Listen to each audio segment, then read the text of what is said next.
Urban Dialogues is an arts programme that has at its centre an exhibition and festival that happens over the course of 2 weeks. Urban Dialogues gives the opportunity for so many different organizations and different types of people to come together.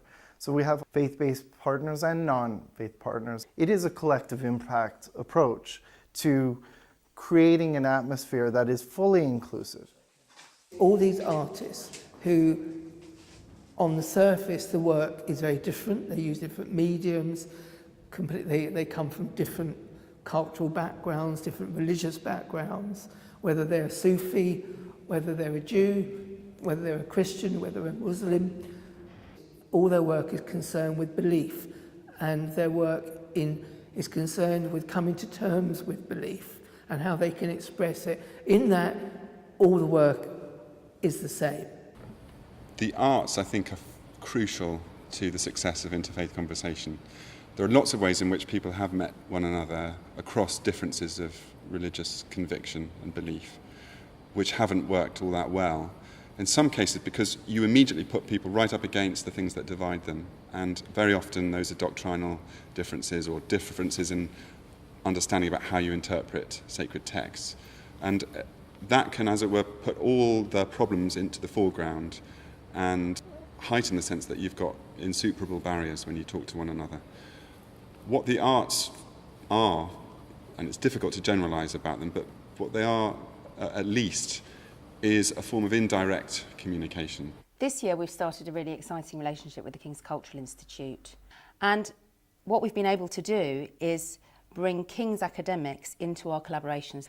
We have commissioned 2 artist collaborations and each has a King's academic attached. It's absolutely essential, I think, for universities today to be collaborating with people, organisations, sectors outside of the university walls, because it keeps the research and the teaching alive and current and fresh, and it gives new perspectives on the range of subjects that are being researched and explored.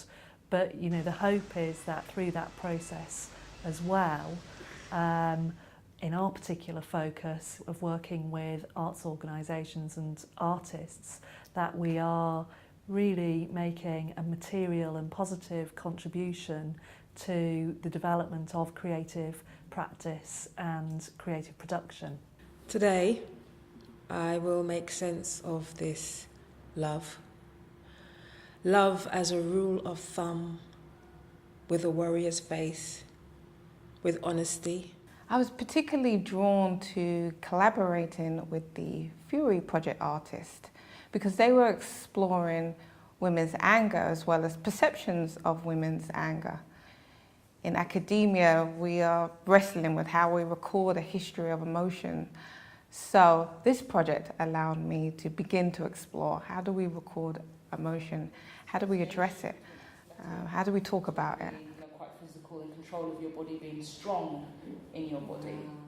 So you walking too fast and walking with your legs too wide was considered that's they would know that I was not, you were not caught. Circumcised in the term they use.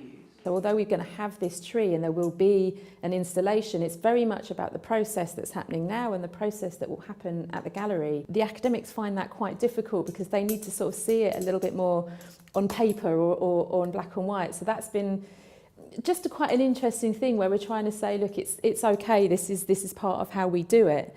But then maybe that pushes us to try and explain a little bit more and make that make ourselves understood, I guess. So hold on. Hold on, not long now. Know that it's a fact that strong love is hard work. At 3FF, we're really interested in creating new models of people coming together and having a dialogue. And the artist collaborations allow us to do that. They allow us to see what happens when 2 people come and work together and how the product of their combined efforts might be more or different to something they'd have produced individually. With David, one of the early things he kept asking me for was more and more reading, and so he was really like a horde of locusts, sort of devouring as much material as I could recommend to him, and oftentimes pulling very intriguing and very unique things from that in a very associational way, which I think is the real gift of artists, is not to be precisely academics, but to engage with intellectual material as artists. The thing which I'm interested in trying to portray in my artwork is the element between what we get told in the media, from all media, it doesn't really make much difference on that, to how I actually see it. So on an average day in London, the average person sees 450 advertisements, where I'm completely oblivious to that. I don't see any of that advertisement. So I go around the world without seeing all the propaganda, all the external moderate sort of inputs which people want you to have. With Eitan, a lot of our conversations were about him moving into a new medium, and so this is a really adventuresome project for him, and I think that it could lead to some other work, especially his engagement with the Holocaust and thinking about how to memorialize things.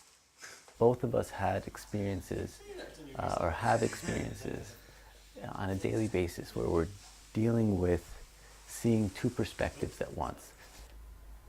Working collaboratively presents challenges. I mean, that's the idea, I guess, the boundaries of a wall. You know, it's not comfortable to develop your work all the time with someone else. In central London. In central London. Build a wall. Oh, I see. Build a wall with the intention. The artists themselves become, you could call it, leaders, social change makers, through both their collaboration and their creation of work. They have an impact wider. But also, if you hear that people from different backgrounds are collaborating, where it's much easier to work solo sometimes, it's a message, a metaphor that I think we all need to learn.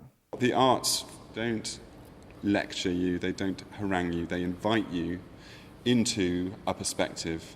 They might want to commend it, they might want to awaken your sympathy for it, but in a way they're stimulating possibilities and imaginative alternatives, and asking questions. And you can find unexpectedly that you can be friends with someone in exploring without agreeing with them. The arts create a much less threatening and more open-ended way of meeting and generating friendship across difference.